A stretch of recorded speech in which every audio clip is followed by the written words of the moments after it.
Hey everyone, it's JC. Welcome back to my channel. By the time this video publishes publicly, I would have slightly surpassed my 1-year anniversary on Instagram. I wanted to take a moment to reflect on a project I made about a year ago using one of my favorites from Altenew, To the Moon stamp and die set. I can't believe how much has changed over the year in my card making adventures, and I'm so grateful for the outpour of comments and kindness many of you have shown on my blog, Instagram, and my channel. Okay, so anyway, before I get into my feelings, this older project featured moon phases, and I wanted to revisit this card now that I have greatly expanded my crafting collection.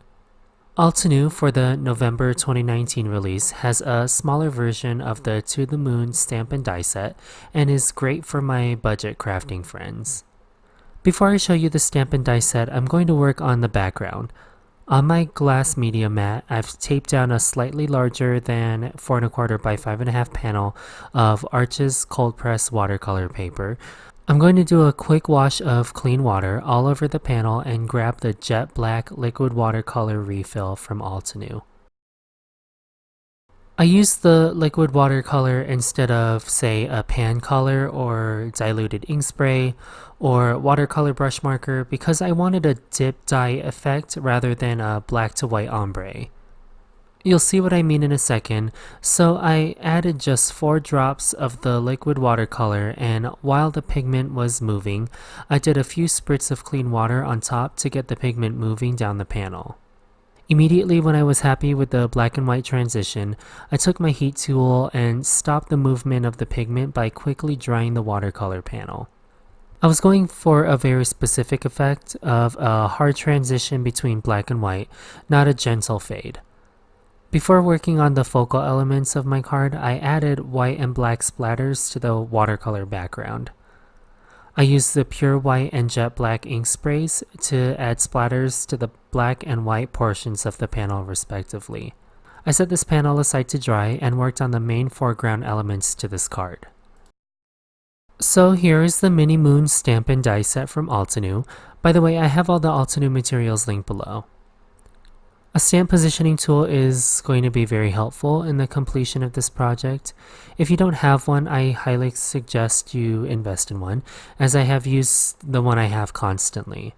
I seldom use acrylic blocks anymore to hold my photopolymer stamps. In my mini MISTI, I've got a panel of 4 1/4 by 2 3/4 inch white panels of Nina Solar White. This is just an A2 panel cut in half, and I've placed her in the top right corner of my MISTI. I'm using limestone crisp dye ink from Altenew's Rock Collection ink family to ink up the detail layer of the moon stamp. In order to save myself a lot of effort, I am stamping the image and rotating the panel just so I am stamping in the same corner. This will save me a lot of time in the next step when adding layers to this image. So I've stamped 2 half A2 panels in each corner, giving me a total of 8 moons. So now in my mini MISTI, I've got the solid image layer lined up to the detail layer in the lid. I'll grab Industrial Diamond Crisp Dye Ink and an ink blending sponge tool. What I'm going to do is create the shadow phases to these moons with the crisp dye ink. Then use the sponge tool to give me a gradual transition between colors instead of a harsh line. Depending on the phase of the moon, I am inking up part of the solid image stamp in the lid of my MISTI.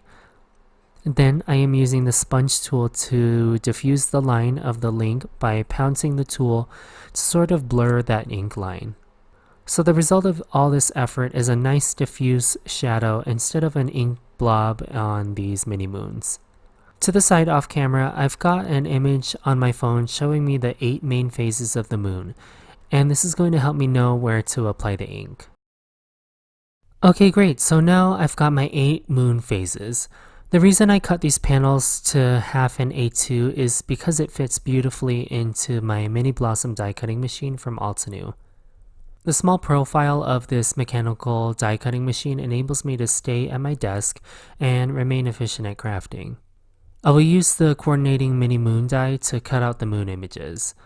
Now that I have all the moons die cut, comes the fun part of arranging the moons evenly and beautifully. To help with the spacing and the roundness of my moon phase arrangement, I'm taking one of the dies from the halftone circles nested die set to use as a circular template to keep my moons perfectly arranged.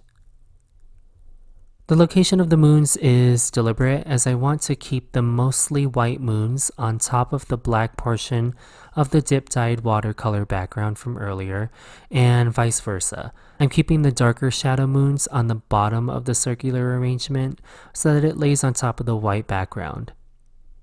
I love this card because it's all about balance and canceling out in the overall design. Now that I feel comfortable with the moon arrangement, I'll use a panel of press and seal to pick up the entire arrangement and put away the circular die. Before permanently adhering everyone to my watercolor panel, I made the sentiment using the included stamps in the mini moon stamp set. I used pure graphite ink to make sentiment strips and heat embossed platinum crisp embossing powder for the main moon sentiment. I foam mounted all the moons for a bit of dimension and adhered them to the center of my trimmed watercolor panel, framing the sentiment in the middle. I love the way this card turned out, and moon phases are totally my vibe, so this card is extra special to me. I hope you give the ink blending techniques a try on your projects, and don't be afraid to go for a monochromatic look. If you're on social media and you are inspired by my monochromatic moon phase card, I'd love if you shared your projects with me on Instagram so I can take a look. Thanks so much to Altenew for supplying the stamp and die set. I've got additional projects over on my blog linked below if you'd like to continue the project inspiration. I'll talk to you all very soon and have the best day.